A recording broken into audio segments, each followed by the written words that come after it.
Indian രാഷ്ട്രീയത്തിൽ തന്നെ ഇതുപോലൊരു കംബാക്ക് അല്ലെങ്കിൽ ഒരു രാജകീയ എൻട്രി നടത്തിയ ഒരു രാഷ്ട്രീയ നേതാവും ഉണ്ടായില്ല.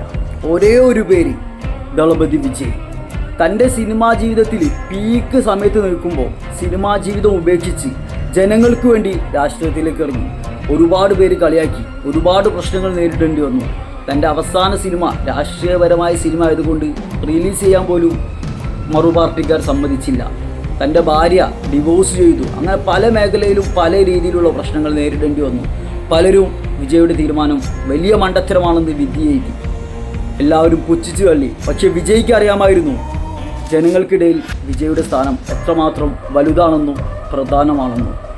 ഇതിലേറെ എടുത്തു പറഞ്ഞ മറ്റൊരു കാര്യം എന്താണെന്നറിയോ?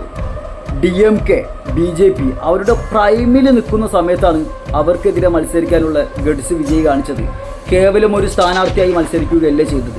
സ്വന്തമായൊരു പാർട്ടി രൂപീകരിച്ച് 2 വർഷം കൊണ്ട് തമിഴ്നാട്ടിലെ കിങ്ങായി മാറി. തമിഴ്നാട്ടിലെ ഭരണം ഏറ്റെടുത്തു. DMKയും എല്ലാവരെയും വിറപ്പിച്ചുകൊണ്ട് TVKയെ വിജയ് മുന്നിൽ നിന്ന് നയിച്ചു, വിജയിപ്പിച്ചു. അത് ഒരിക്കലും ചെറിയ സംഭവമല്ല.